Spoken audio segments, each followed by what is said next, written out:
Hello, everyone, and welcome to the How About Them Cowboys 120.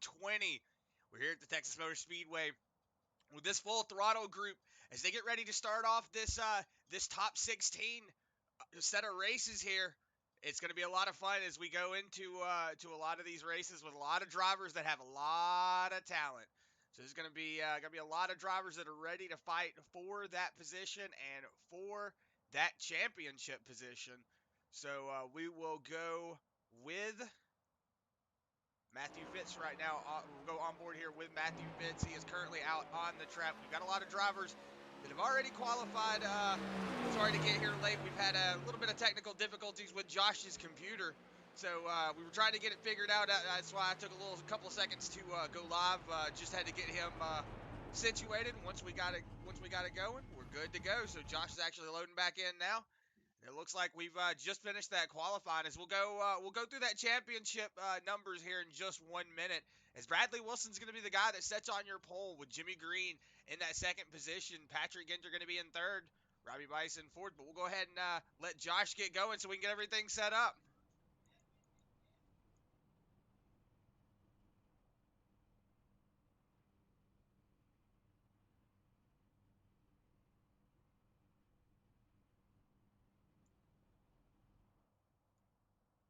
As I want to say, I might have been deafened. Going to go back and check to see.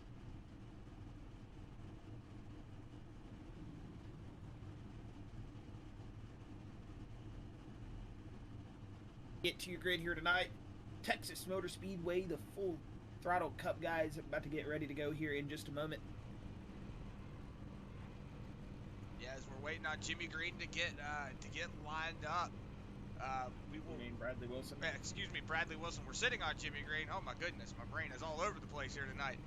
As right now, Jimmy Green sitting in the second position. We'll wait for that Bradley Wilson machine to spawn up, as he should be on here any second. If he doesn't spawn up here in the next few seconds, go ahead and go through that field.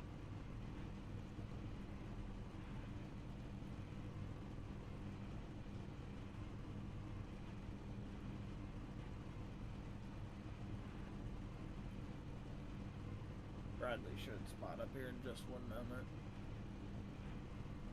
There he is. Alright. Well, as we get through your qualifying grid here for tonight and how they line up dressed in the suit, looking all dapper out here tonight, it's going to be that 51 Dodge Charger Chandler Sean racing. Bradley Wilson sitting on pole position here tonight, starting under the lights at the beautiful Texas Motor Speedway. Then starting to his outside lane, technically to his inside currently at the moment, it's going to be that 23 Rev. Oh, excuse me. Had a tickle in my throat right there. Sorry about that. But that 23 Rev Esports of Jimmy Green going to pick up second with Patrick Ginter, the Full Throttle Motorsports. These boys going to be now lining themselves up in third. Look at that, Chris, doing what they've done these past couple weeks. It's going to be Patrick Ginter and Robby Bice sitting here in that third and fourth position. Go back through the field here. We're going to have Logan Rhoads, Scrappy, that Milwaukee machine, lining up P5.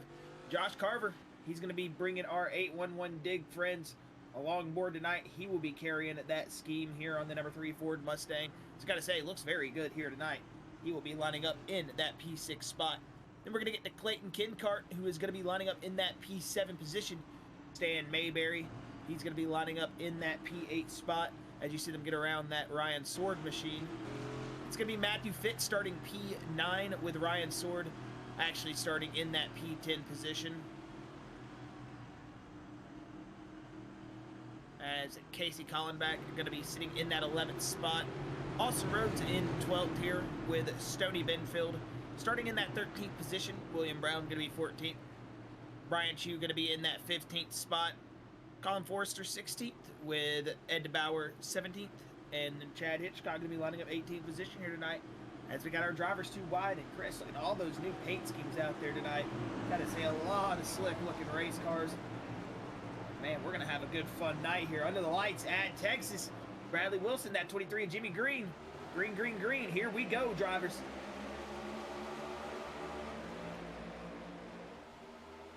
Whoa, whoa. Bradley and Carver might have just made contact contact, but it looks like it net coated it. It straightened itself back out because I saw some damage on the 8. He got into the ground just a little bit. They're all going to sort it back out. They're going to get rolling here. That could have been an issue early.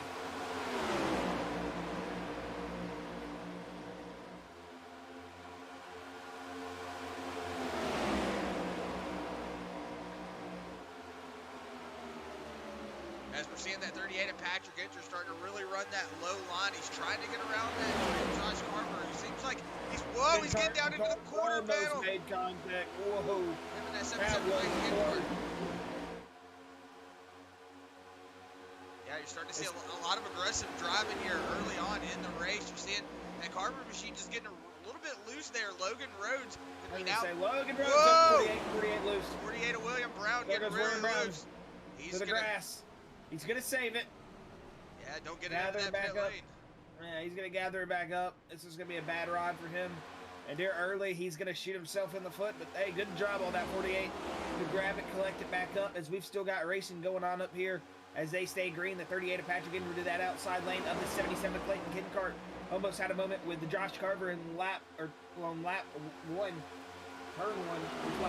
turn 1 a couple laps ago, as though that 2 of Matthew Fitz. Starting to get a little bit out of sorts there. Casey Colin back for just a moment. They're going to get the gathered back up as he now comes to the inside of that 38 Full Throttle Motorsports team of Patrick Ginter. As you're going to see that 8 of Scrappy, who was battling a little bit of looseness early, starting to maybe find the grips in that race car as the heat comes to the tires. But up front, it's still a three-way battle. Bradley Wilson, Jimmy Green, and Chris, look at that. Robby Bice currently sitting himself in that 3rd position. A little bit of front-end wiggle right there out of that 28. He's going to gather it back up, keep it rolling out of 4. And he's got himself bumper to bumper to bumper right top 3. This is a good little run out of our front pack. Yeah, you see that 23. He's starting to run a little bit above that white line. Wonder if he's starting to feel a little bit of effects from that tire run from that early on. Whoa, look at that, leaning all over that right quarter panel there though. 23 does not look like, as just throw everything out that I just said out the window, but that Bradley Wilson machine doing a good job holding off that 23. This is something that we've come to see from that 23. Get up in the front and then hold everybody off. You know, even with damage, that 23 can get up there and battle it out with everybody. So it's definitely one of those things to see. You know, Bradley Wilson, to see Cheryl Wilson in the YouTube chat. I'm gonna give you a shout out. She's definitely loving what she's seeing. That Bradley Wilson machine. Bradley Wilson machine sitting out front.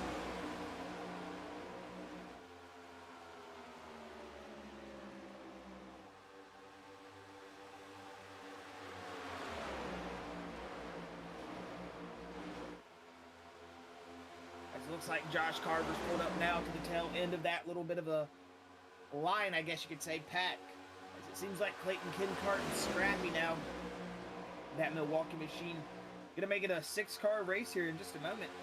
As these boys are starting to get wound up, and then it's starting to see those next-gen cars really show what they want them to do, be able to follow closely here in a track like Texas, where you're gonna see that 28 now go to the inside of that 23 Rev Esports of Jimmy Green. Does it look like they were for a second maybe going to get a run there from that 28 of David Saulter? As the 3 now going to go to the inside. Now he's going to be on the attack from the other Rev car. The 3 of Josh Carver to the inside. He's going to be all over that white line. That Texas, that can get you a little bit loose, but it's going to gather it back up as they go through the very flat front tri-oval section. They're going to get themselves lined up, and it looks like Robby Bice starting to lose some of that pace. He's fallen back 1 position, now under attack to Clayton Kincart, and he could be under attack to that 8 of Logan Rhoads right here in just a moment. He's just got a big run, though, off of 1 and 2. Yeah. Massive run on that outside lane as they get it shot in. He might just be able to clear the 77 right here just with that run alone. He will. To Robby Bice. He was under attack there for a moment, but he's shot himself back up into that 4th spot. Yeah, you saw Robby Bice having just a little bit of this pass for the lead on the outside, Chris. Yeah, 23 and the 3 going to make a move on the outside. You got 2 teammates up here pushing together. Both drivers are in that championship push, so you're going to see both of them try to help each other out. So the 3 and 23 helping getting behind, trying to push that. Whoa, look at that! Trying to push that 23 up around that 51. Bradley Wilson on a really big defense mode right now. You see that 28 of Robby Bice, the 28 of Robby Bice. He's back here loving what he's seeing those guys run those tires. Yeah, 23 just took the lead.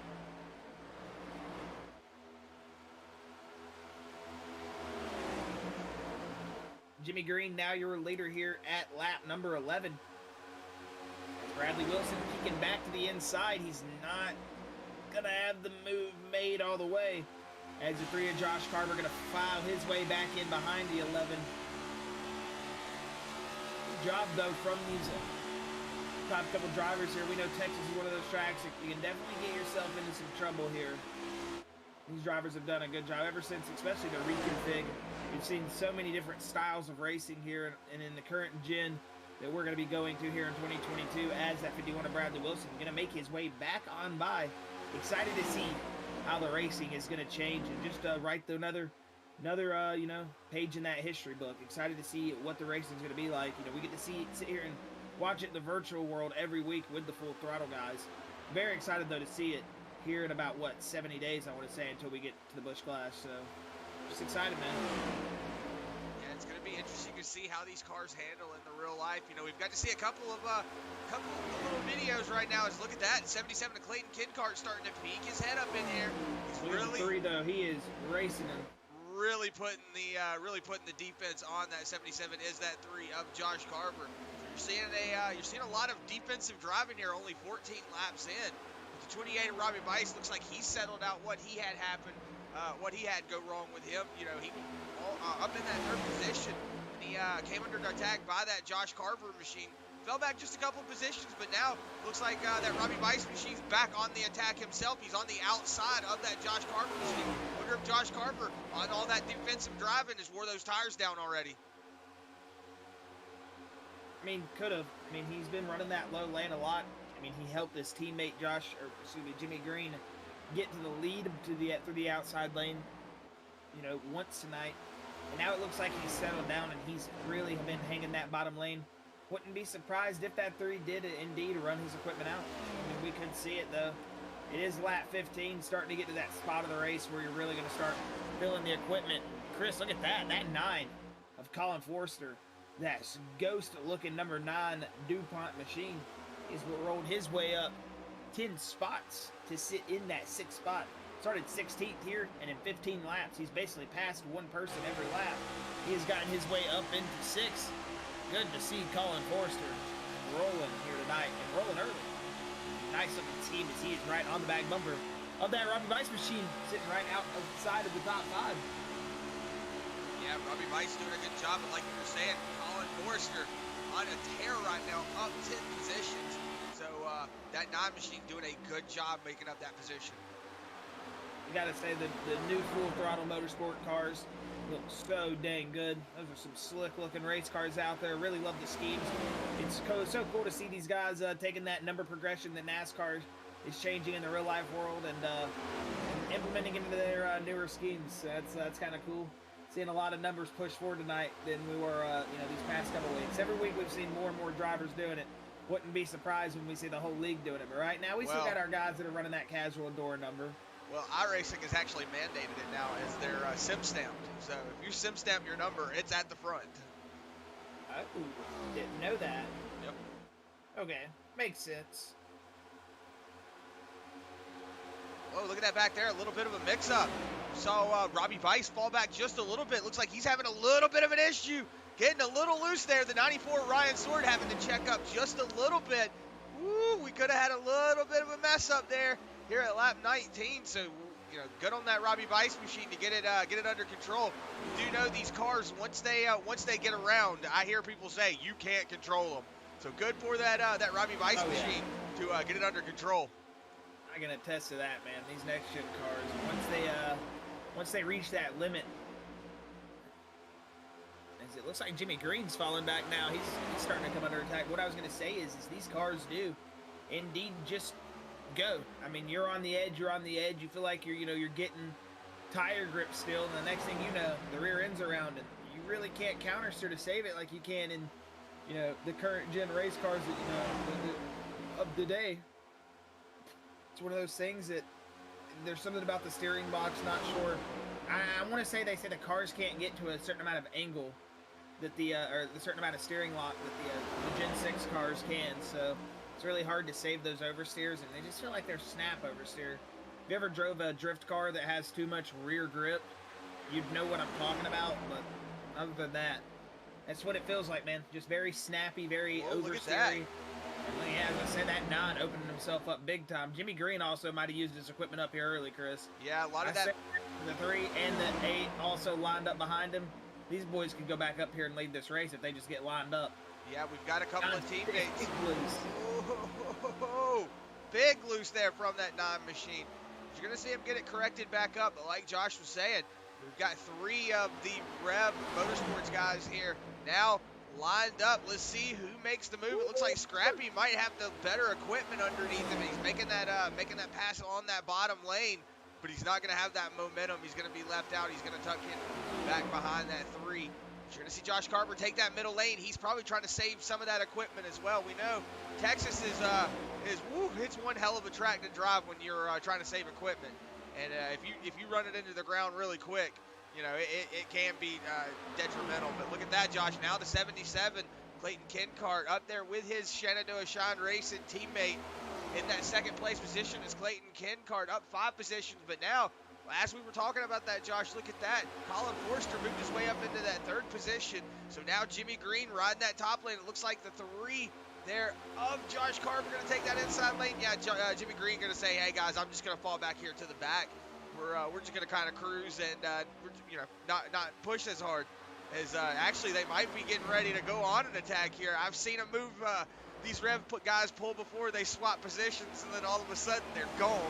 So we'll see if they try something. They're starting to pull up to the back of these guys right now, Josh. Was there one of them wrecking on the backstretch? Matthew Fitz? Ryan Sword? Ryan Sword. He just wrecked. I knew I saw a car go dead left in the top of the camera. Barely out of frame. It was the 94, yeah. I was going to say, it was either Matthew Fitz or the 94. I just saw it was both of them. He gets loose on corner exit and just, well, pow, smacks the inside wall. I thought he hit it head on. But nah, he got her woed up just a little bit. 94 able to get away with something that could have been a lot worse, but you just hate it for that 94 of Ryan Sword. It seems like these past couple weeks has been just nothing but travesty for him. As we say that, though, the 77 and the 3 man all race have been leaning on each other. And again, here they go. They are leaning on each other again. That 811 Dig machine is all over the inside of that Shenandoah Shine Racing 77 of Clayton Kincart. As he's kind of got like a posse to deal with, you know. He gets maybe passed by 1, he's going to have 2 more to deal with. So this is going to be one of those situations where Kincart's going to not have to look in his rearview mirror, focus up, and try to regain that track position he's lost at that 9 of Colin Forrester. Definitely wants to get up here and make it interesting and put other drivers in the mix of it. He doesn't want to feel like the only driver that's under attack from this freight train of race cars right now. Yeah, like Josh said, it's one of those things where he's got one guy that gets past him, and then, you know, the guy that gets past you, he can set you up, you know, make you mess up and let the other guys get past you. So this is going to be an interesting battle right here with that 77 of Clayton Kincart and that 3. You know, once they get up here and they start battling, it's going to be interesting to see how they end it up. You know, because right now Colin Forrester has got past Clayton Kincart. He's now up here battling it out with the 51 of Bradley Wilson. So Bradley Wilson has now got to not look in the rearview mirror and not say, okay, you know, I've raced this 9 before. I know how he races. You know, I've dealt with him before. Let's just take it one lap at a time, because right now that's what he needs to focus on. He needs to focus on what's in front of him.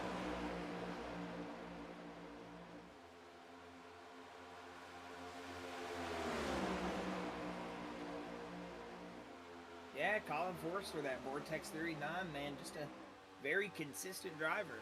He's always got a nice paint scheme, always got a nice finish on the, you know, usually in the stat column every race of the season. And tonight, no different. A little loose right there. You saw the hands open up just a little bit, had to counter steer just a little bit as he's going to get it behind that 51 of Bradley Wilson here. And you can just hear the big drive into 3 and 4 to the reconfig at Texas. You have to lift in 1 and 2 a lot, basically climb the hill. In 3 and 4, there's so much banking that you just really don't even have to lift. And it seems like in these next-gen cars, you don't got to lift even more. As you're going to see the 9 peek to the inside there of that 51 of Bradley Wilson for just a moment. As we're just going to kind of head back to the pack here a little bit. Robby Bice, man. Something has happened to that 28, the Full Throttle Motorsports guys. It seems like that's the theme this season is qualify good and either fall back and find that speed with an adjustment or 2, or qualify really good and just dominate the pace of the race. And it seems like it's the it's the you know, the earlier with that one, it is, yeah, a little bit out of sorts there for a moment. The 28 and the 38 both kind of got up the track, but hopefully we'll see these full throttle guys in the 28 and that 38, as it looks like behind them, I want to say, was not Patrick Enter, excuse me, Stan Mayberry. So we'll see these three Full Throttle Motorsports teammates try to get it wound back up and work their way back to the field. Is Ed DeBoer going to be sitting in that 12th spot, that 82 machine. As you see the 12 up, Austin Rhoads, another one of those nice schemes out here tonight. Really like the old 90s retro style look to that. I don't know, it just looks like something that you'd see on like an old PBS commercial or something, I don't know. As the 94 of Ryan Sword, we saw him, oh, caution out. Logan Rhoads? Logan Rhoads.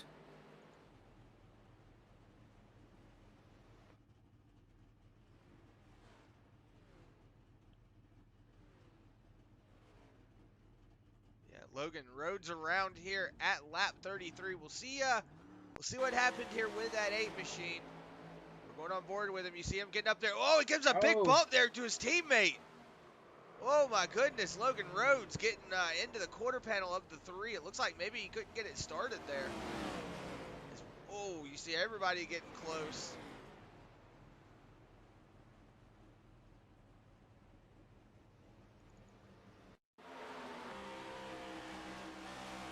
Yeah, as it looks like Josh Carver just maybe had to get out of it just for a second. Scrappy didn't really didn't have an opportunity to do anything, and then whew, just a really good save there from everybody. Whoa. Everybody yeah, just coming. If you notice, Chris, these next-gen cars have built-in instant damage repair. That's going to be a new thing for NASCAR. So when your favorite driver gets hurt or wrecked, it just fixes the car one good time. No, I'm just kidding. A little bit of net code there. As you see that Patrick Ginter machine just come flying into picture. And like he said, nobody called it. That caution did pop a little bit late there as well. So it's not like they were just still racing with the caution popped. The caution didn't pop until they were halfway through 1 and 2 for them. So that was unfortunate for Ginter, but I think he might have gotten away with the damage, it looks like.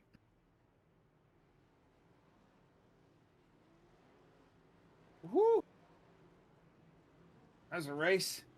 Yeah, the 51 of Bradley Wilson going to get out in front of the Colin Forrester machine. Clayton Kincart going to pull his way back out in that 3rd position. So Clayton Kincart, a good pit stop here. Jimmy Green, also a good pit stop after a little bit of that damage, maybe a little bit of contact there. Didn't see if he... that. We got Matthew Fitz pit stop, Chris. Yeah, Matthew Fitz out into that 5th place. We're not going to talk about him, Josh. We're just not going to talk about him. Robby Bice in that 28 machine up into the 6th spot. So got a couple of positions back. He had fallen back a little bit. Maybe those tires just not really liking what he was throwing at it. And now he's got it figured out. Like you said, Josh, maybe made an adjustment. We'll see if that 28 machine figured out. It's a really good looking race skin there. I really like that livery that he's got going on. Is Casey Collenbach going to be up 4 positions from his starting position? Patrick Ginter, as you saw, had a little bit of contact there on that spin from Logan Rhoads. He might have gotten away, gotten really lucky there. Doesn't look like he took any damage on that right side, so should be good to go. But falling back 5 positions, so maybe an adjustment down pit lane got him figured out. I know Patrick, being on a team with them, he's really good at giving information and telling you how to adjust things. So I expect him to have a couple of adjustments here and get that 38 back up to the front. But see a couple of drivers getting lined up here. You see the 3 falling back a little bit. Right now, the 51 and the 9 are going to be battling it out. You saw that really close race coming off of pit lane, so you should see a really close race once we go back green. Yeah, I expected that 51 of Bradley Wilson to get a good restart here. On this restart, that 51 usually controls these restarts pretty well. But the 9 of Colin Forrester, man, he's been in this position on that outside lane so many times this season. Wouldn't expect to see a good restart back from him. And granted, we get any cautions here, we are going to go to a NC811 Dig loud pedal. And we're going to get these volumes turned up for you folks and let you enjoy these beautiful sights and sounds here from Texas Motor Speedway as we let the pace car turn left and get this field back to green. Enjoy the sights and sounds from the Full Throttle Cup Series, boys.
again. We welcome you back from that NC811 Dig loud pedal. As right now you see the 77 trying to attack the 9 of Colin Forrester on the outside. Woo!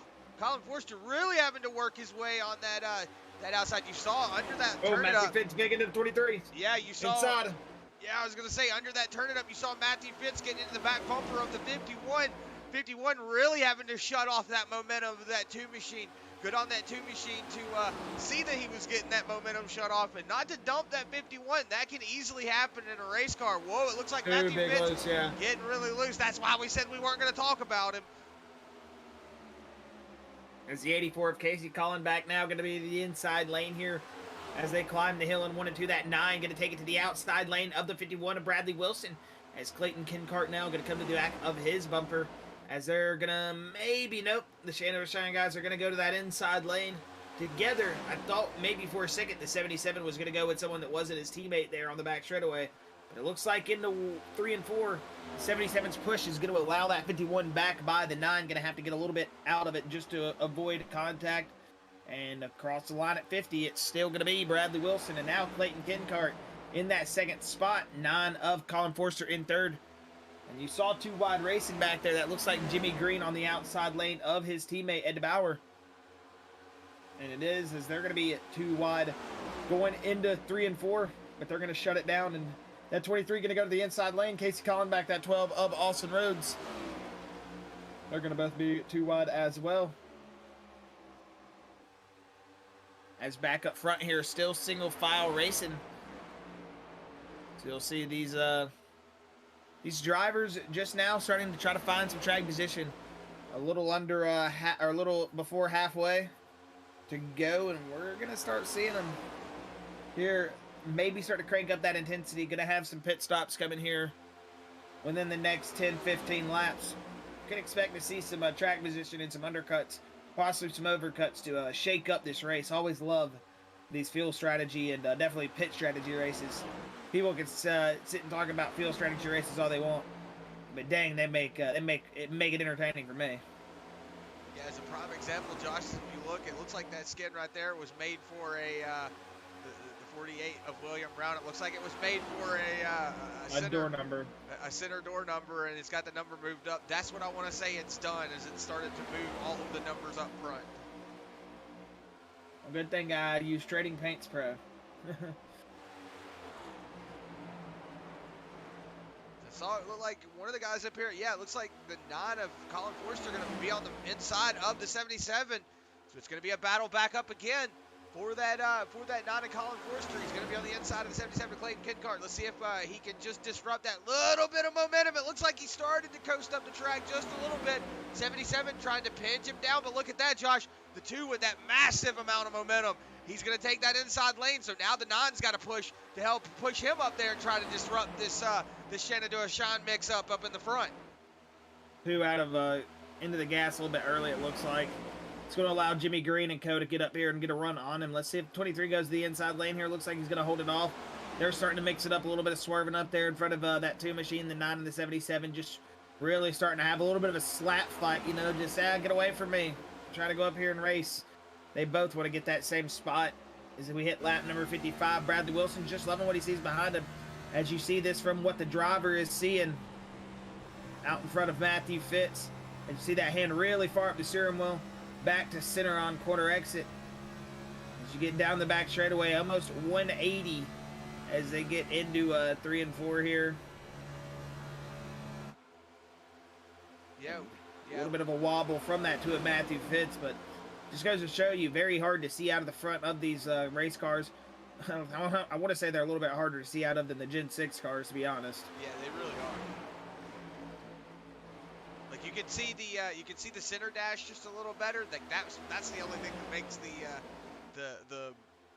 cockpit of the next gen cars the best for me. You know, just because they look a lot better. You can see the gauge is a lot better, but it is harder to see out of it, in my opinion. Whoa, it looks like the 2 Matthew Fitz having a little bit of a mess up there. Jimmy Green's going to get around him, so now we're going to have a new 4th place position. But look at this, Josh. Colin Forrester still on the inside of the 51. There you go, lap 57. Gonna have a crossover, though. Gonna see that 9, woo, really block that momentum off.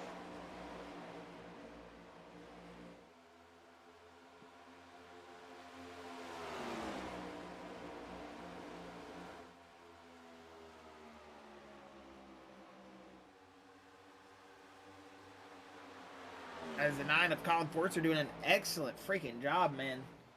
To get past the 51 there out of corner entry last time by. And then get that great block down the back straightaway as you see that pack starting to bunch up behind them. That would be the 2 of Matthew Fitz, Jimmy Green, Ed DeBoer, and Austin Rhoads, that 12 machine. All fighting for that 4th, 5th, 6th, and the 7th position. As you see, this is what happened kind of in the first little run before that first caution came out. We had about 3 or 4 cars get out to an early lead, and then it seemed like 4, 5, 6, 7, all the cars said, okay, we're just going to come up here and race now towards, once the tires started to even out, it seems like, you know, we've got some good racing that starts to come out of it. And right now, you're starting to see that pack pull up here as the 2 of Matthew Fitz is going to lead that pack, the 9 of Colin Forrester out in the lead here as he crosses the stripe here at lap number 60, or to take lap number 60, I should say, as that Dodge Charger 51, Shannon Roshan of Bradley Wilson, now going to be in the hot seat to try to get back up here and get the lead of this race. We know that 51 can do it, though. We know how successful that 51 has been this past season, as he was your defending Cup Series champion. And in these next-gen cars, it's kind of like he just didn't really take any of a step back. He's just still been as dominant. A lot of race wins under his belt this season. And right now at Texas, he's looking pretty good. Would expect to see him, though, go back for this race lead here soon, or just kind of hang out and wait for that non-machine to possibly make a mistake or a driver error that will allow him to get by with really having to not use his equipment more than he probably likes. Yeah, but that 82 at Ed DeBoer, Josh, let's talk about him moving his way up 11 positions right now. So the 82 at Ed DeBoer doing a really good job on that track, making up that position. Whoa, look at that, trying to get on the inside of Matthew Fitz. Matthew Fitz having to go on a little bit of defense, but we're going to go back up here. It looks like Bradley Wilson looked like he was trying to make a move on that outside, but decided against it. He's going to try to get his teammate to follow him wherever he goes, but look at that. Looks like he was trying to dive down to the inside. The 9 just really shut off that door on him. So good to see the 9 putting on a really defensive battle for that 51. The 51, once it gets up here to the front, he normally had nobody to really battle with, but now, look at that, Josh. We've got a really good battle going on for the lead. Yeah, Colin Forrester is doing an excellent job in that Vortex 3 machine. As I was saying that, though, the 51 coming to the inside lane with the 77 of Clayton Kincart, not necessarily in tow all the way, but it's going to be enough. Oh, almost a little bit of contact right there. They're still going to bank. As they come out of the corner exit, they almost got it. You couldn't fit a paper in between those guys, man. They almost touched. As the 9 of Colin Forrester, that 77 of Clayton Kincart, too wide, and this is what Bradley Wilson wants to see. These boys back there just willing, sawing, doing everything they can but catch him. As it looks like that 51 now going to get himself out to almost a 4/10 gap within a matter of a half a lap with that 9 of Colin Forrester. Big run back on the outside lane. He's going to be about the nose of the race car ahead into corner entry, but big wiggle through 3 and a big mistake through turn 4 for that 9 as he's going to roll to that back bumper, the 77 up the front tri-oval and into 1 and 2. He's going to have to reset, do it all over again, and try to get himself back up here in the lead of the race. Yeah, one of the things about this track, whoa, as it looked like the 77 was a little loose coming out of the corner there. So that's going to open up the door for the 9. Yeah, really big loose bug there for that 77. Ooh, that was unfortunate. But he did get it corrected. Oh, look at that, getting on the apron just a little bit. You saw him getting that back end around just a little bit, but he was able to get it corrected up again. 77 really trying to ride on that knife's edge of that car. He's doing a good job, though. He's holding up that 9 just a little bit, and that's opening up the door for his teammate to just kind of walk away, as I see over on the Facebook chat. Cheryl Wilson decided to go over to the Facebook.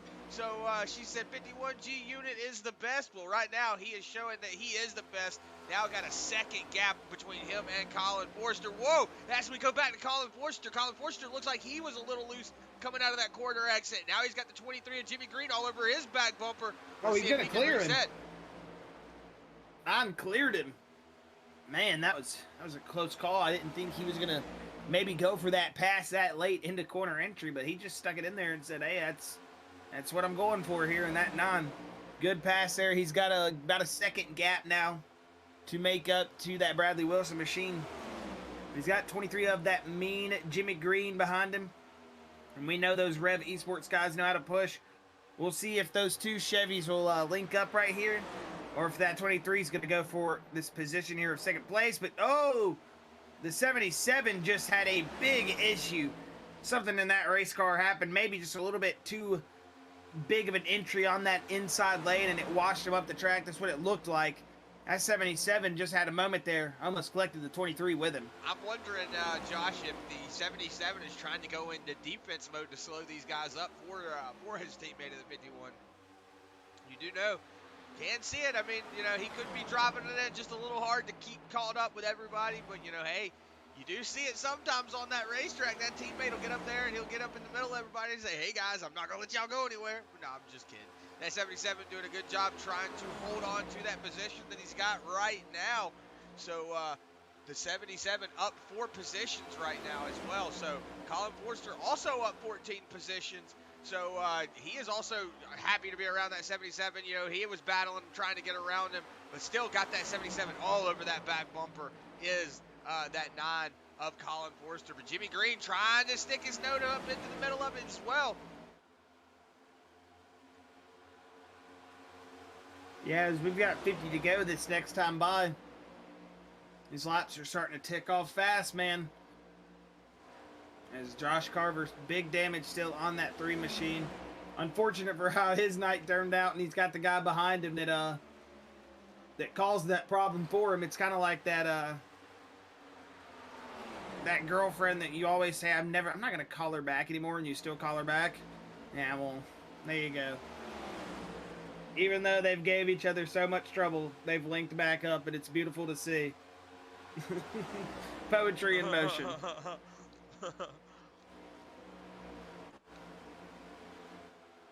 And so we get back up here to the front, though. That 9 is now only 7/10 away, and Jimmy Green is starting to work on this 77 of Clayton Kincart to the inside lane. We'll see if the 77 has anything to pinch down to work on him, as Ed DeBoer is going to be behind that Rev Esports teammate. We should see the push. Whoa, big chop off from the 77. Definitely from the angle we were watching out there for a second, it didn't look like he was clear until obviously the pass stuck and I didn't see a wreck. But whew, that was close. That's one of those ones that makes you think, man, did he really just do that? Makes you want to go up there and turn him, but you know you can't. Not saying that he should. I'm just being me right now. But, you know, that 51... Bradley Wilson just hanging out up here, but it looks like he is losing a lot of time on these tires. Expecting some pit stops here. They've got to pit soon. I would expect these guys not to go much longer on the set of tires they're on at the moment.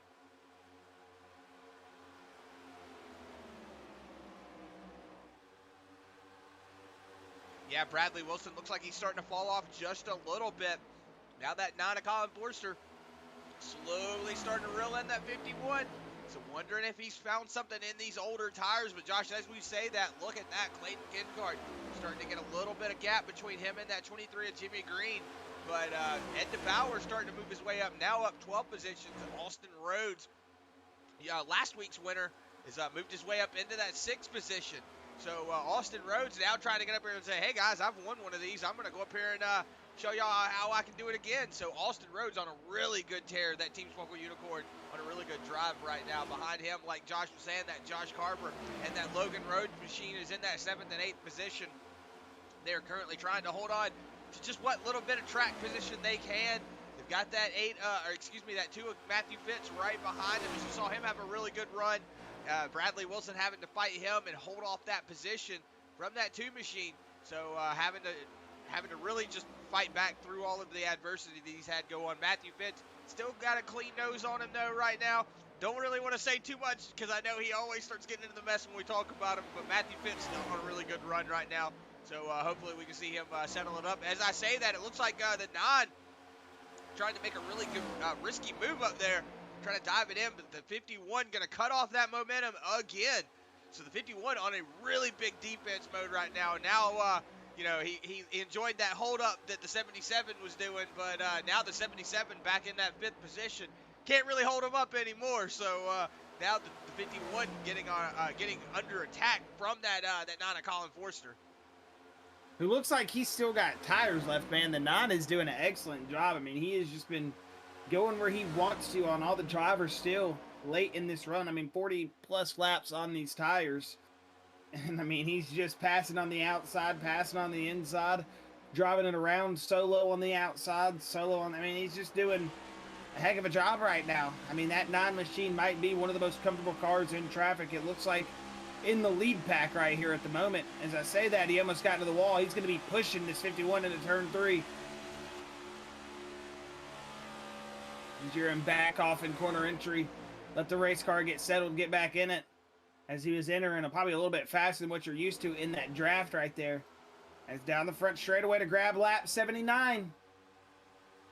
We got 40 to go here in 2 laps. And man, that 51 of Bradley Wilson, he's under attack now, Chris. Yeah, definitely got a lot of attack going on. Look at that, Josh. Ed DeBoer now gotten around everybody up into that 3rd position. So Ed DeBoer on his way through the field, doing a really good job. He's definitely got the setup.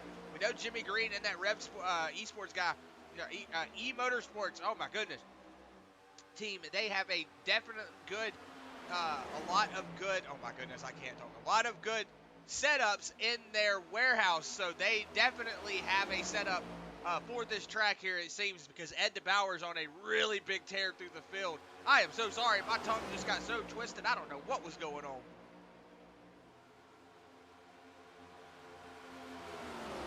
And yeah, that... Oh, caution, caution, caution at lap 80.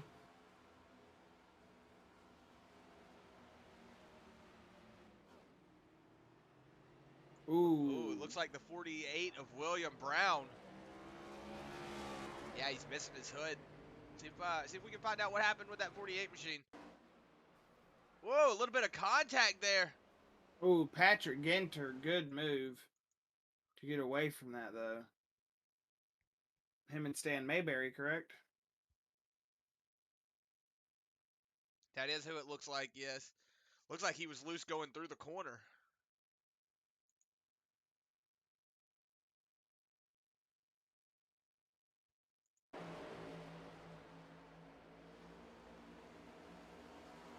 Oh, yeah, really loose there from the 48. Ugh. Ooh, big turn down there. That is unfortunate. Well, there's your pit stop you needed. Everybody was going to wait to the absolute last second to pit. Well, you don't got to wait no longer. Come down pit road and get serviced.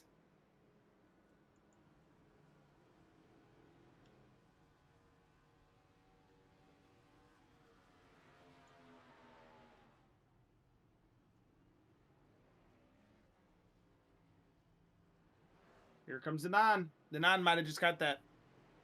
Nope. 51 going to win it by literally a hair.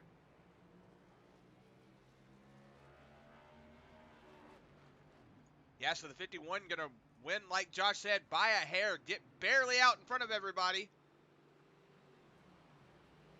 And right now, Ed DeBoer going to pull himself out in that 4th position. I want to say Stan Mayberry decided to stay out. So interesting call from that 68 machine. He might come down this time.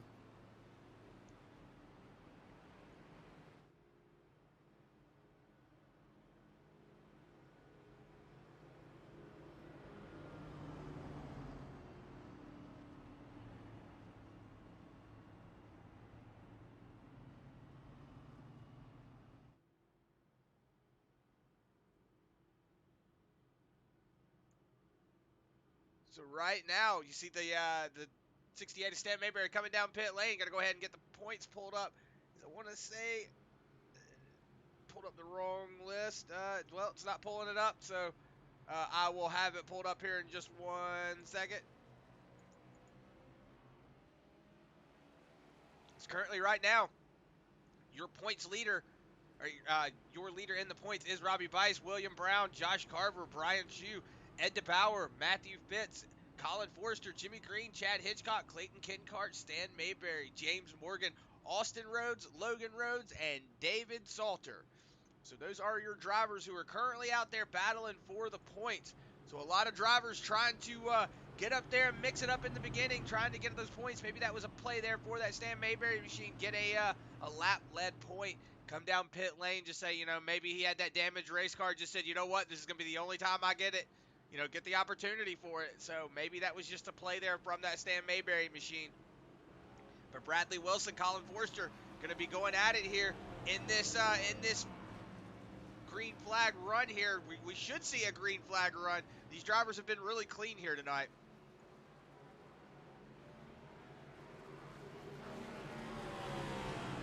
Yeah, overall, we've just had a good race here. A lot of drivers showing an excellent pace. That's what I like to see. These open setup race cars starting to show some good signs of pack racing at these tracks that usually haven't got to see it these past couple of years. Maybe in the certain packages, but that green flag is going to get back out, and that 51 going to get off to a good start, but that non going to get off way better this time. He's going to be right behind that 51 as they roll it. No! Casey Collin back into the grass. He's going to get it gathered back up. 3 wide.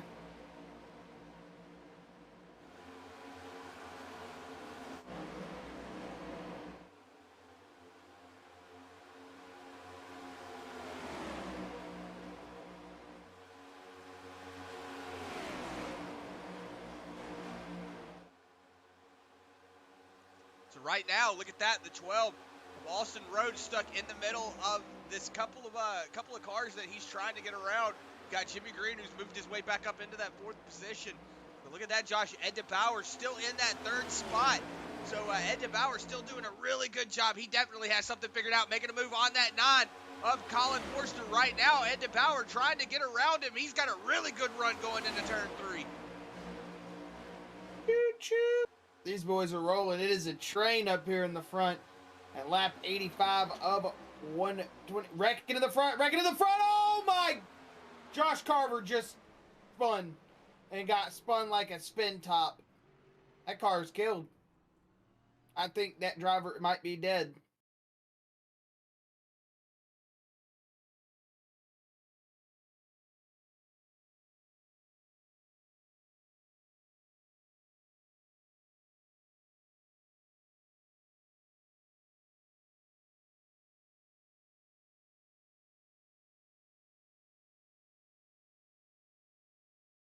Well, Josh, if my eyes didn't deceive me, I would say that Scrappy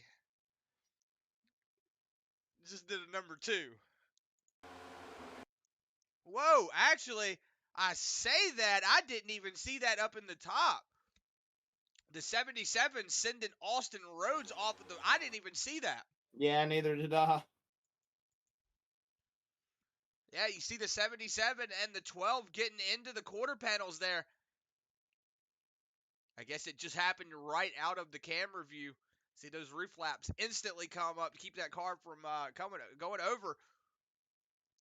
Whoa, big hop there from that 12, but that's also going to be the death sentence for the 3 there as you see him getting into the 28. Maybe he won't have any issues. Another scare for the 38. 75 of Stoney Benfield getting around. It's the 94 of the 94 Ryan Sword getting around. The 84 there getting around. So Josh Carver, just unfortunate turn of events here for that 3 machine. That spin was so violent. Think of how bad that would be if he hit there in real life. Oh, man. Yeah, Just but a Robby nasty Bice. blip, that 3 machine. Yeah, Robby Bice gets really lucky. He might not have any damage on that race car. If he doesn't, he's going to be extremely lucky.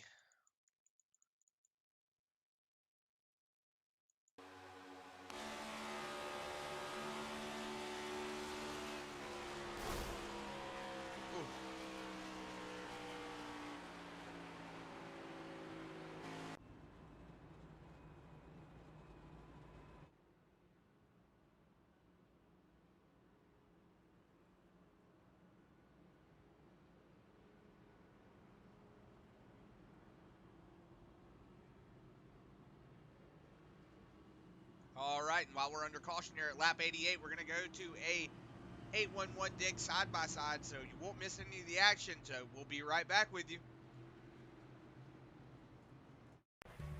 If recent storms have caused damage to your property, contact 811 before you begin your cleanup.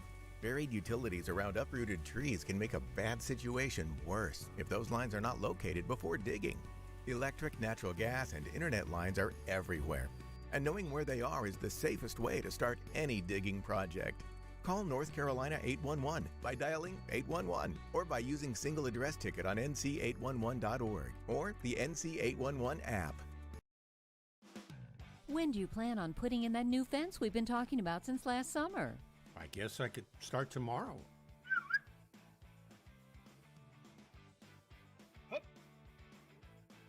Protect the ones you love and protect your buried utilities by contacting 811 before you dig, either by phone, the web, or the NC811 app. Know what's below. Before you dig, visit NC811.org to learn more. This tree is going to look great here. Did you call 811 to protect your underground utilities? I can't wait to see these roses come up. Dig, dig, dig! Wait, we forgot to call 811. Before you dig, make sure you can. Call 811 to know what's below. It's up to all of us to protect the ones we love.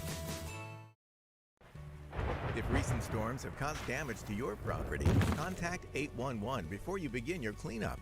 Buried utilities around uprooted trees can make a bad situation worse if those lines are not located before digging. Electric, natural gas, and internet lines are everywhere, and knowing where they are is the safest way to start any digging project. Call North Carolina 811 by dialing 811 or by using single address ticket on NC811.org or the NC811 app.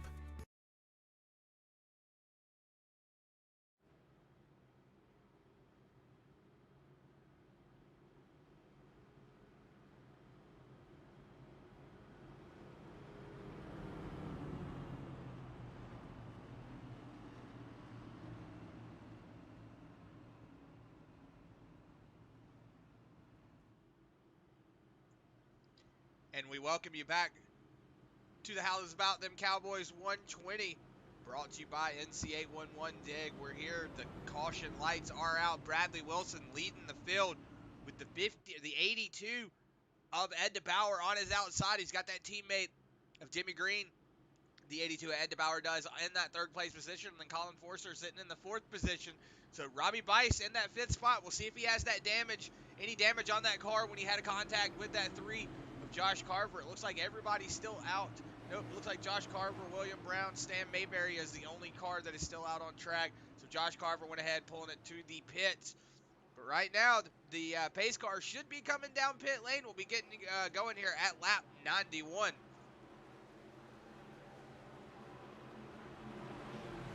Yeah, as the pace car going to take that left turn, the 51 and the 82 here. The 82 going to restart in that outside lane for the first time tonight. 51 off to a good start. Caught the 82 sleeping at most of the 20. Oh, like he slowed up there for a second, excuse me. The 23 of Jimmy Green going to go to that inside lane of the 82 now.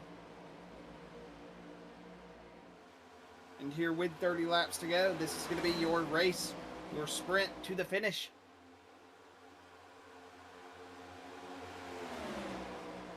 Yeah, whoa, look at that.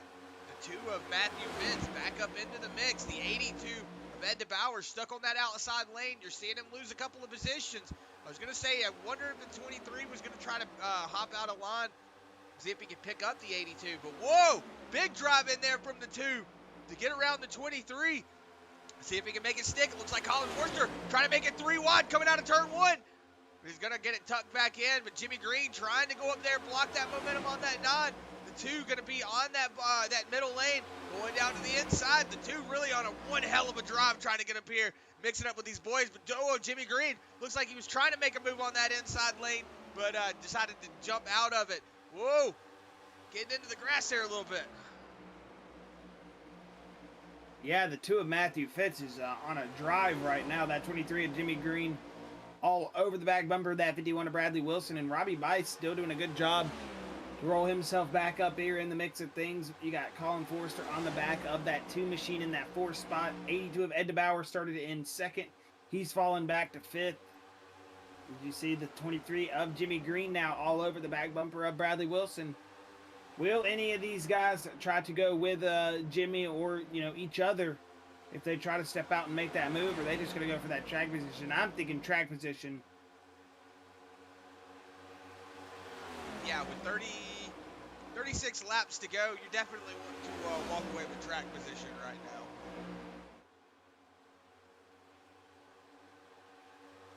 Oh, you see the 23 all over the back bumper of the 51. The 2 going to try to get up there and push the 23. Let's see if the 23 might have a move. It doesn't look like it. The 51 going to still block that inside lane. Well, really good drive from Jimmy Green, though. He's doing a really good job. And the 2 in Matthew Fitz, a driver, like we say, Josh, always getting caught up in the mess. When he's able to get up and get around everything and stretch his legs a little bit, he shows us he's a driver that can get up here and actually drive. Indeed, and Chris, it is 25 laps, not 36. Oh, you are right. I'm sorry. No, you're good. Just letting you know. Had to sit there and do calculating in my head for that whole time you were talking just to figure out basic math. But either way, there's nothing basic about what's going on the track right now. These boys are racing, and they are cold cut, just out there racing. This is gloves off, white knuckle. They're sawing on that wheel as you hear the big back out of the 9. That thing sounds rowdy right now. As he's going to roll that Chevy Camaro to the back bumper of that 2 of Matthew Fitz and to the inside. Here comes that 9 machine of Colin Forrester. Down the back straightaway, he's got Ed DeBoer who decides to go to that inside lane with him. We'll see if he clears Matthew Fitz here. Matthew Fitz trying to shut that door on the 82, but whoa, okay, he does get it cleared. Oh my goodness, that was definitely really close for that 2 machine. That 82 definitely not trying to let that 2 get down there, but the 2 machine gonna figure it out, get it woed back down. See Dan Gallan in the Facebook chat saying, let's go Wilson and Kincart. So we got a Bradley Wilson and Clayton Kincart fan. Clayton Kincart's actually falling back to 10th. It's good to have you in the Facebook, Dan.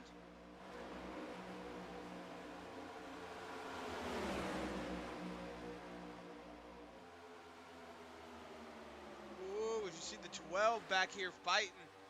Austin Rhodes fighting with Casey Collenbach, but we're going to go back up here on board and see what's happening with these boys up here in the front. Is look at that, Josh Patrick Ginter starting to poke his head back up into everything. The 28 of Robby Bice still hanging on to that 6th spot. So maybe not a damaged race car after all. Probably just biding his time, letting these boys get up here and race themselves. As it looks like, whoa, the 2, Matthew Fitz, the 51 of Bradley Wilson starting to battle it up. Bradley Wilson got past him. Jimmy Green going to make his way out to the lead. Colin Forrester right behind him. Bradley Wilson going to fall back to that 3rd position. We'll go back and we'll find that pass. We'll watch it happen.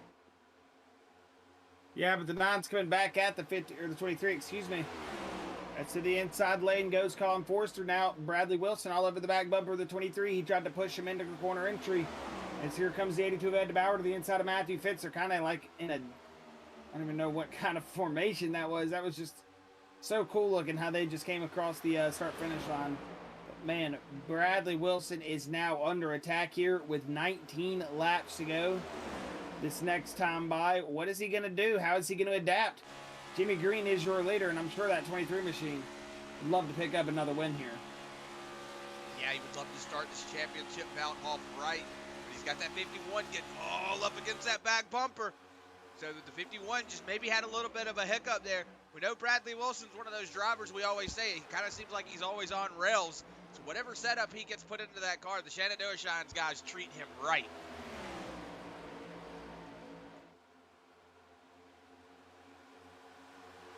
Right now, as I say that, look at that. A big link up there for the 9 and the 51. I thought the 9 was going to try to take it 3 wide in the quarter entry there. A stomach drop, not going to lie. So a pass for the lead here with 18 laps to go at the line. The 51 of Bradley Wilson going to reassume the lead. Jimmy Green going to fall back into that 2nd spot, but he's under attack from that 9 of Colin Forrester. Colin Forrester now gets around the 23 of Jimmy Green. So it's been mixing it up. This is what that two-man tango back there in that Full Throttle Motorsports, Robby Bice and Patrick Enter. That's what they want to see up in front of them. They want to see these guys get up there messing those tires up, battling it out, switching positions. That just means they're overdriving their car. So Patrick Enter, Robby Bice might be just trying to set this up, get that Full Throttle Motorsports team up here into that first and second position here before too long. Because look at that, Josh, the 82, Ed DeBoer on the outside of the 9 of Colin Forrester. Whoa, it looks like maybe, a couple of guys might have gotten to the wall there. It looks like maybe the 82 and the 28 got both in the wall. The 82, little slow going into turn 3, shutting that momentum off to that 2. But the 2 might not be hanging around there for too long. Yeah, which way these boys are getting all out of sorts, I don't know if we're going to have a lot of guys hanging on too much longer here. But I'm not going to jinx them just yet. We're 15 laps to go here this next time by. 15 and a half down the back straightaway. As this 23 of Jimmy Green getting a big shove now from that 9 of Colin Forrester.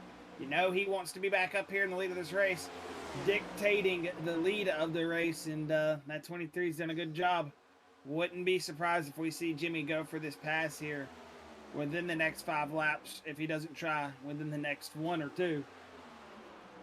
Yeah, you're going to see Jimmy Green trying to hold off that 9 now. Like you were saying, we're going to see who gets up here and tries to dictate the lead of this race. Will it be the 9? Will it be the 23? Or will the 51 just kind of maintain where he sat right now? Hold off, as it looks like they're kind of going into a V pattern every time they go into the turn, Josh. I don't know if that was what you were trying to say. Whoa, a big mix-up there. Big bump from the 23 of Jimmy Green. Big looseness. 23 had to hop out of the gas a little bit. It allowed the 9 by, who just rode on by, stayed in it. Is now that's going to open the door for Matthew Fitz on the 23 of Jimmy Green. And Ed DeBoer is going to follow Matthew Fitz in the corner entry. Yeah, the 82 right behind the 2. We're going to see the 23 of Jimmy Green right in that middle lane. He might be able to shove himself in between this gap. He does. So the 23 going to shove himself in between his teammate and that Sparkle Unicorn 2. Matthew Fitz, who's on a really spirited drive right now, currently sitting in that 3rd spot. He definitely wants to see these guys battling them there as well. So, whoa, big up the track from the 23 of Jimmy Green.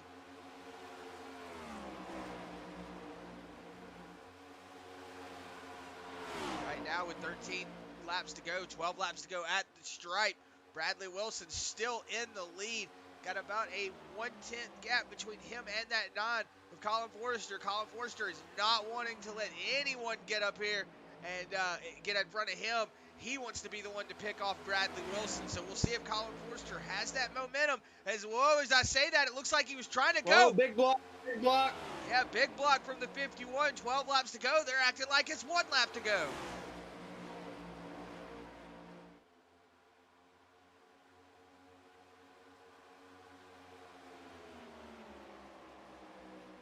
$11 laps to go, as these drivers are now starting to really realize what is at stake here.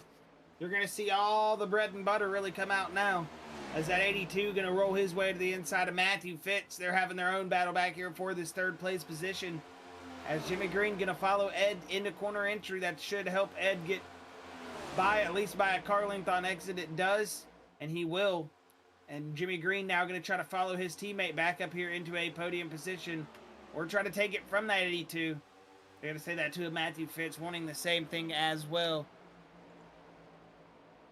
Yeah, but what we're seeing is a really solid theme here tonight. Whoa, look at that. 23 getting really tight there. The 2 going to really charge by coming out of turn 2. Yeah, great drive in from that 2 of Matthew Fitz, and way to stay committed. He saw it, he took it, and he's going to be now 2 wide with that 23 of Jimmy Green. He's doing a great job, though, still managing that outside lane. 10 to go. Or 9 to go, excuse me. Yes, 9 to go. Bradley Wilson still on the lead. Colin Forrester, though, still all over that back bumper. Now Ed DeBoer within a half a second between him and that leader. So if the 9 gets up here, starts messing with the 51, he could slow him down, and we could have a Ed DeBoer, Colin Forrester, Bradley Wilson battle for the win. But don't count out that 23 of Jimmy Green, who's got the 2 Matthew Fitz. Look at that, Josh. Robby Bice, Patrick Kincart, they're starting to tuck up to each other. Might be ready to push these guys up here, try to catch these guys in the lead. Matthew Fitz does it again with that big corner entry drive it halfway to the corner. This time he might get some help, it looks like. Oh, caution, caution. Casey calling back, is who it sounds like. Yes, indeed it is. He is stopped on the back straightaway.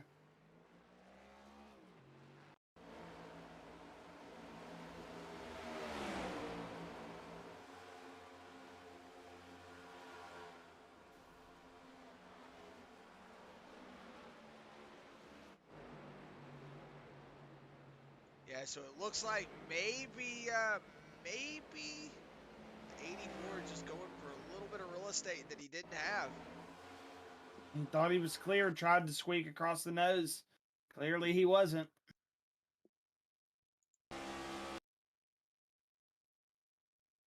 Yeah, you see the big momentum sweep up there to the top corner.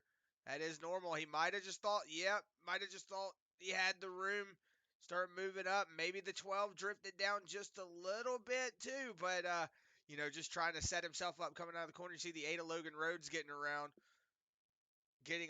the wreck. So we'll go on board here with actually that 8 of Logan Rhoads. We'll watch it from his point of view.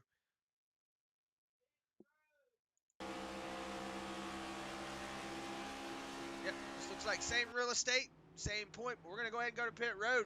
Because right now, Bradley Wilson coming down. Jimmy Green also getting ready to get into that pit stall.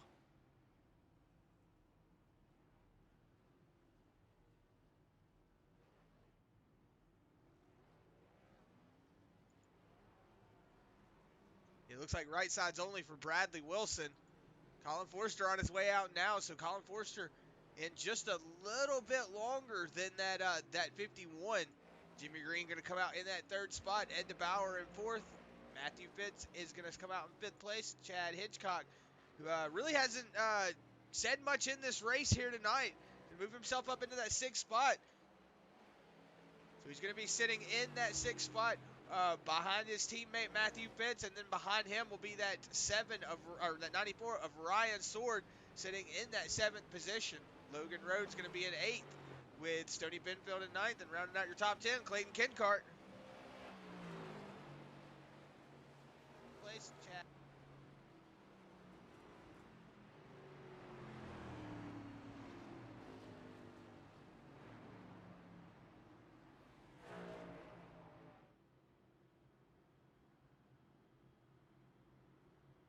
As that really throws a wrench into the whole plan here now. Everybody's going to be able to come down, get those fresh tires, get that fuel filled up. They're going to be able to get that strategy worked up here now. So that's going to be the interesting thing to see here with 5 laps to go. It could be anybody's ball game. Any of these boys up here in this top 10, top 12, they could be looking for this win. We could have a really big one. Somebody in the very back move their way up and win. So it just all comes down to who gets lucky and who's in the right place at the right time. Matthew Fitz, one of those drivers that can attest to that. I know if he could hear me speaking right now, he'd probably be laughing.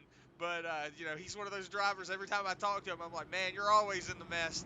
So Matthew Fitz doing a good job, currently sitting in fifth. But like we were saying, he's got two teammates behind him.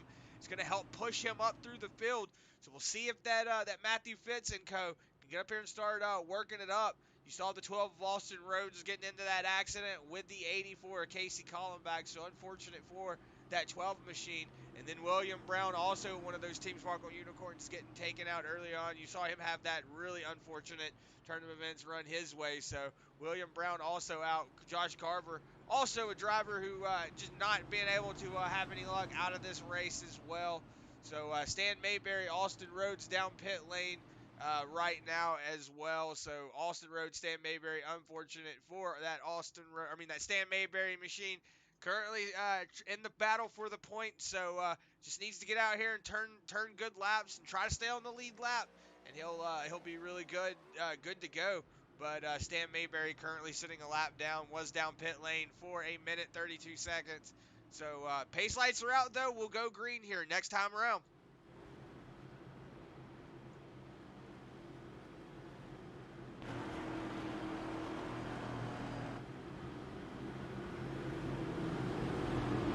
73 to go when they grab the stripe at the green flag. Now excited to see how those two tires are going to work out for Bradley Wilson.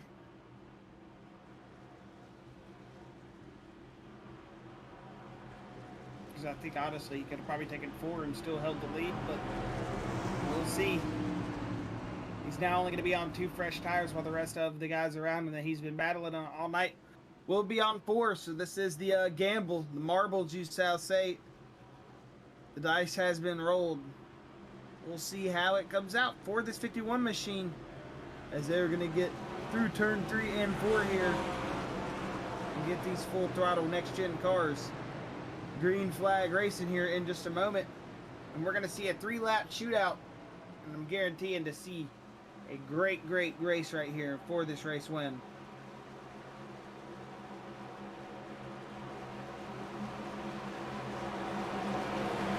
Down pit road, the iRacing pace car is going to go. That 51 is going to go ahead and get to a good start. The 9 going to go as well a little bit later. Yeah, Bradley Wilson trying to use that little bit of advantage of being the leader, being able to dictate when the starts are, trying to use that to his advantage with that 2-tire setup.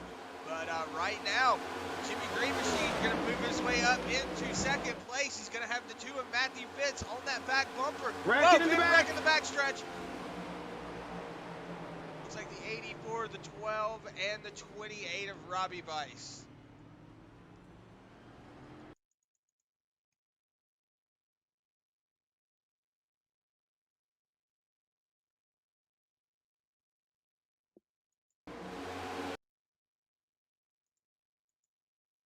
You see the 77 of Clayton Kincart. Looks like he got really loose there.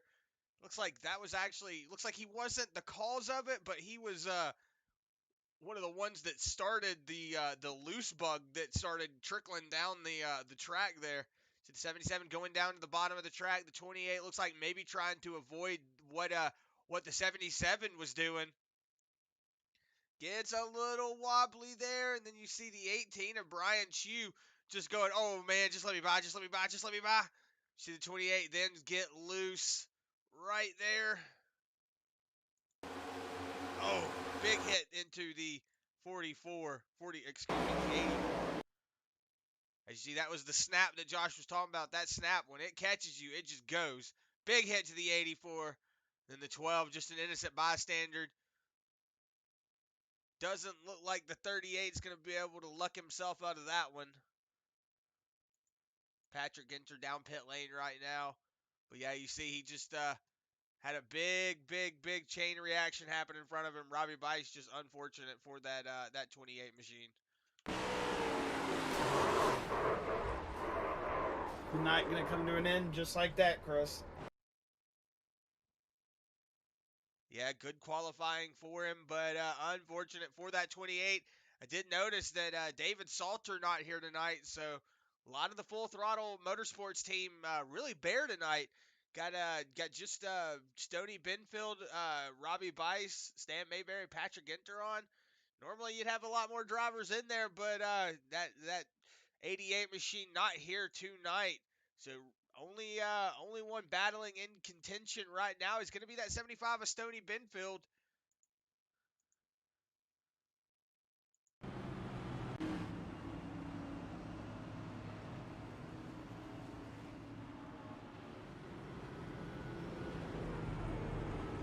Yeah, if you're that 51, Bradley Wilson, one of the things that you're trying to do is dictate when this race starts. You want to jump that start. You want to get out to the lead, so that way you don't have to worry about these guys with a little bit fresher tires getting up there and catching you and racing you. You do have a little bit of distance, but as we've seen tonight, if drivers have somebody pushing behind them, they can really get a lot of momentum and a lot of speed and get up here and start battling it out with people. So that'll be something that we look for here tonight. We'll see if these 3 laps to go, this 3-lap shootout with these drivers, if that's going to open up the door for drivers that you don't normally see work together, or if they're going to try to push them out of the way. Yeah, it's going to be interesting to see how these drivers are going to react to the situation at hand. Like you said, Chris, you're not going to see a lot of guys want to work together, teammates, Discord call, whatever it may be. They just really don't want to work with them.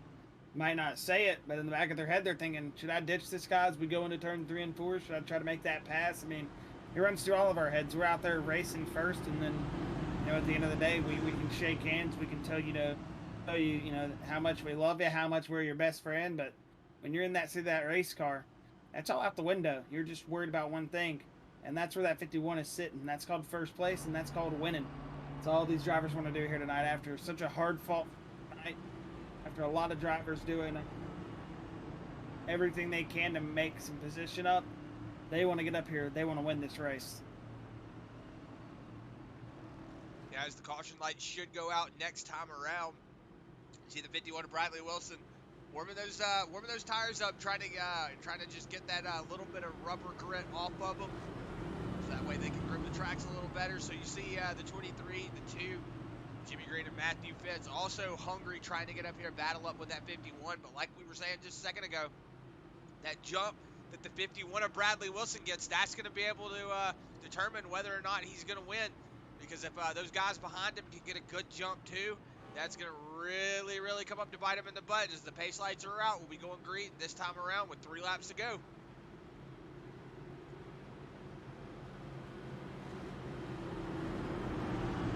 Yeah, will they make it around this time when we have to use all 3 attempts? It seems like once we get ourselves into overtimes, we have to use them, but we'll see.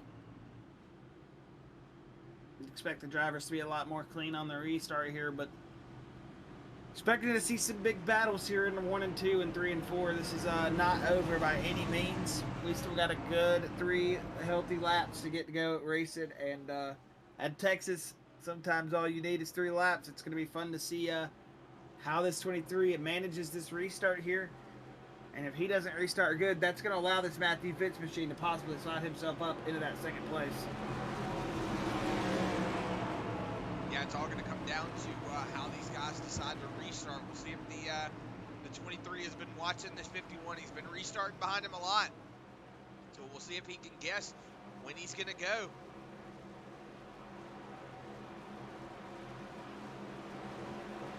Pace car should be taking that left-hand turn. There it is. So Matthew Fitz all over that back bumper, trying to get as close as he can to guess where he's going. The 23 of Jimmy Green getting off to a really slow start. The 2 of Matthew Fitz going to get up and should be able to put a position on that 23. He's got the 9 of Colin Forrester pushing him. Yeah, the 23 falling back to 4th position. So right now, the 2 of Matthew Fitz sitting in that 2nd spot. Let's see if he can put a podium on it. He's going to go to the bottom lane, get defensive here. He's going to bring him back up. The 9 not going to be able to have the room currently at the moment. As the 2 going to get him behind the 51. He's going to get a big driving. Reckoning 3 and 4 if the caution comes out. Looks like it might not come out. They're going to keep it going here. White flag. This race is official. 9 to the lead. Yeah, Colin Forrester. Caution! Oh my goodness! I was about to say caution, but I meant to say contact. Whoa, 22 of Chad Hitchcock getting around, but we're still green. 23 of Jimmy Green out to the lead. Let's see what can happen.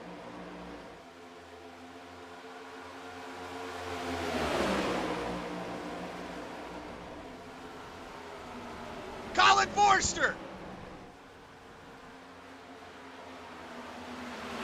Oh my goodness, that was a close finish. And it looks like Colin Forrester might have walked away with that. He did. Man.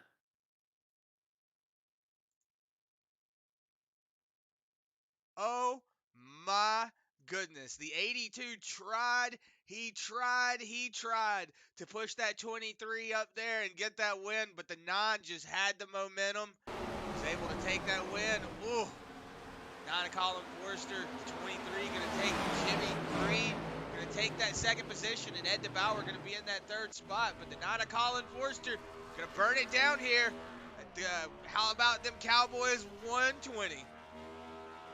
Yeah, and a well-deserved win from the 9, man. Everything that the 51 had just worked for right there, it's kind of stripped from him right there at the end of the race. Stinks for Bradley Wilson, man. He's going to be 1st place basically all the way up into the white flag and then go to 6th in a matter of seconds. We're going to go through your post-race results here as we're on board, though, with this time doing a burnout. Just let me know when you've got that ready, Chris. There's the result tear up on your screen. It's going to be this 9 of Colin Forrester picking up first place. Jimmy Green going to finish in second. Ed DeBoer, a solid third place after he started in 17th tonight. As your rod on board with Colin Forrester, drifting Zaria. That 8 of Logan Rhoads, he's going to finish fourth. Matthew Fitz, good run from him as well. He's going to finish in fifth. Bradley Wilson going to finish sixth with Ryan Sword seventh. And it's going to be that 18 of Brian Chu finishing 8th. Good finish from him with all the circumstances he had tonight. Dan Mayberry going to finish 9th with Chad Hitchcock 10th. Robby Bice 11th. Austin Rhodes 12th. Stoney Benfield 13th. Clayton Kincart going to finish 14th with Patrick Ginter 15th. Casey Collenbach 16th. Josh Carver 17th. And William Brown, he is going to finish in that 18th spot. So as Colin Forrester gets these Polish victory laps done, we will wait on that driver to get in here, and we will have a word with your race winner and your first, second, and third place finishers. That is just waiting on race winner Colin Forrester, and we will have a word with that non-machine.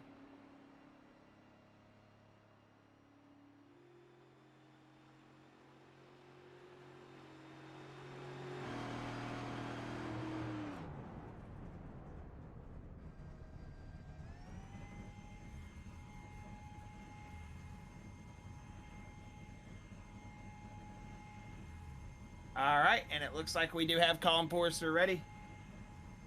So we will go ahead. Chris, are you ready for the special race interviews? All right, so it looks like we are ready. Going to go ahead and bring up that 9 of Colin Forrester. Have a word with that Vortex Theory number 9 machine and your race winner here tonight.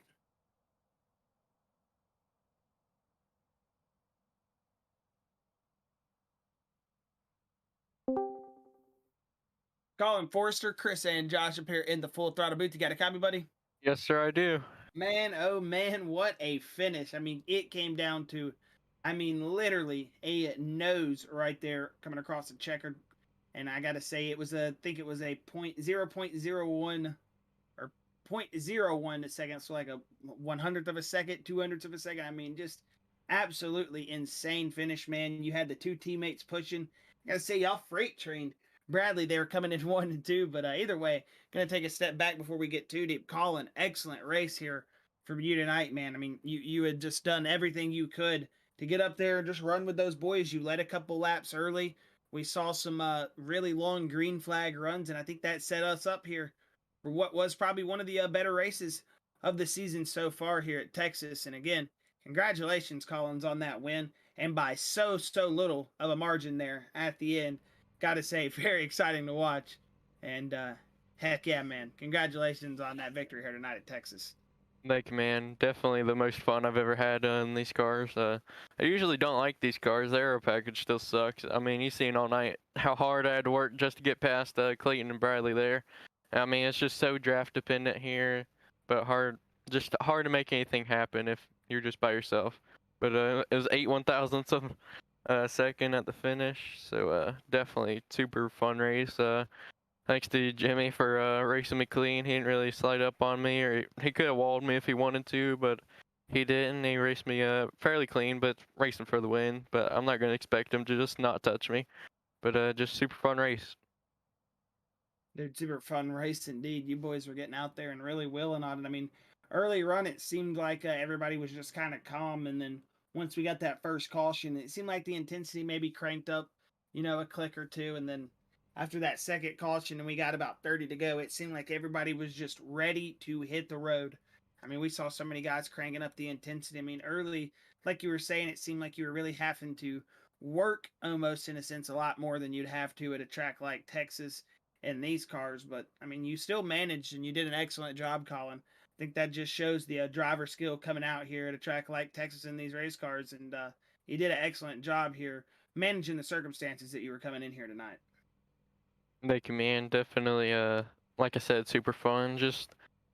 I'm still, like I say, like most of the times when I'm up here, still trying to figure out these cars. It's just super tricky to figure out the draft package. It's really hard to figure out which lane to go to, because on the outside, you'll get the draft of the guy in front of you. but if you're on the inside, you had the advantage for the corner. So it's just super hard to figure it out. But just fun race overall, and like I said, most fun I've ever had in this package. Super close finish. Hopefully it was great to watch on the broadcast.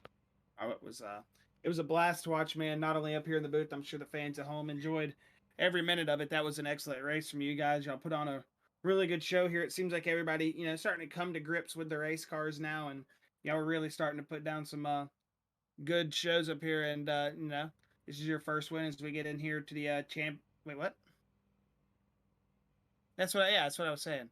We're getting here into the first win, of your championship running as we get into the round of 16. So, Colin, it's been fun watching you race here tonight. And again, congratulations on the win. If you've got any final words, thoughts, shout outs, or anything you want to say to the fans as you pick up win number 1 here in the playoffs, you're more than welcome to say those before we let you get out of here, buddy. Just shout out to all my teammates. I guess Team Sparky Unicorn. I guess technically Vortex Theory is a alliance team. I just hang out with them guys. And just shout out to you guys for doing the broadcast. Like I said, hopefully you put on a great show. As well as shout out to everyone in the league for having me. Look forward to these races every Sunday, and hopefully we can have more finishes like this. Excuse me. Heck yeah, Colin, man. It's always nice to have a word with you, man. And we're excited to see you pick up some more success here in the next gen cars. We know going into the playoffs here, this is going to be a time where everybody's going to be hitting all the numbers, crunch time. So we'll see everybody come to life here, and you're one of those drivers here early that's showing that success. Congratulations on picking up that win here at Texas, and yeah, we'll be letting you get out of here tonight, buddy. All right, thank you guys. Thank you, man. All right, and that was that 9 of Colin Forrester. Gonna go ahead and bring in our second place finisher of Jimmy Green. Have a word with him. Jimmy Green, Chris, and Josh up in the booth. You got a copy, buddy? Yes, I do, boys. How y'all doing? Doing good, man. Well, got to say that was a mighty fine race you had out there tonight. And second place finish came up so short, 8/1000ths of a second, man. That could have been so much of a different night if we just see a little bit different of an exit for, just anything. Any little bit right there could have changed the way that race ended. But still, got to say, Jimmy, excellent race from you tonight. The Rev guys looked all tuned up, besides Carver and Scrappy wanting to beat the crap out of each other back there all night, it seemed. But, hey, you and Ed right there at the end were working as hard as y'all could together, and it was a great finish from from our perspective. I mean, that was as close can get here at Texas. One of the closer finishes I've seen in a while here in the Full Throttle series. But other than that, Jimmy, just got to say, good race, man, and take us through those early segments, working your way through some traffic, since you fell back a little bit at the start, having to regain and come back up. I mean, you started second and had to work your way back through the field a little bit. Good job on that. And yeah, congratulations on that second place, Jimmy. Just take us through a little bit of that early run in this, the closing segments there. We know that was a tough little battle you had to have there with Colin. Well, first, thank you guys. And early in the race, even when we practiced our setup, I felt like it was getting too tight after about 20 laps. And for some reason, my car just kept getting too tight. I made a change. I went the wrong way. On that last pit stop, I found the right adjustment, and it was just hooked up. And that was a blast racing Colin there at the end. Anytime I can hang with Colin and Bradley, I count that as a win. Oh yeah, definitely some fast boys, man. But Jimmy, you showed a lot of speed. It's always good to hear that you find that adjustment. It's one thing I love about the open setup racing is you're more allowed to those setups as we see the finish on our screen. It was just so close, man. I mean, you literally, if the finish line is pushed forward 15, 20 yards, I mean, we could be talking a whole different finish here tonight. But I mean, like you said, man, you got to almost grant that as a win. I mean, it was a very tough race from your perspective, or from our perspective. And I know from your perspective, it's probably one of those finishes, like you said, that almost does feel like a win here tonight. It does, and that was, like I said, that was probably the funnest race I've had all year. It's always a blast battle on them two. They race you clean. Yeah, there's a little contact here and there. I got in the back of Colin in that corner because I knew I had to try to get him up the track a little bit, and I knew he'd get me back as soon as he could. And that, coming to the line like that, that was just a blast. Oh yeah, it always it's always those moments like that, man, that make you feel all tingly on the inside when you finish too wide like that. And hey, gotta say, Jimmy, just a big congratulations to you, man, picking up that second place and doing an excellent job there tonight, all night, managing the way the race car was and the ever-changing track conditions. Here at a track like Texas, everybody just finding different driving in the corners. It seems like each time, but hey, yeah, either way, it is what it is. And Jimmy, second place here, man, like you said, feeling like a win. And if you've got any final thoughts, words, shout outs, or anything before we let that 23 machine go here tonight, you're more than welcome to go ahead and throw them out there. Well, I just got to thank the boys at Rev. They put in a lot of work finding these setups, adjusting on them, putting in the time. Makes us all better. I think it showed tonight. Got to thank you guys putting on a great show, and hopefully this was a good show for you guys. And I always got to thank my spotter, my dad.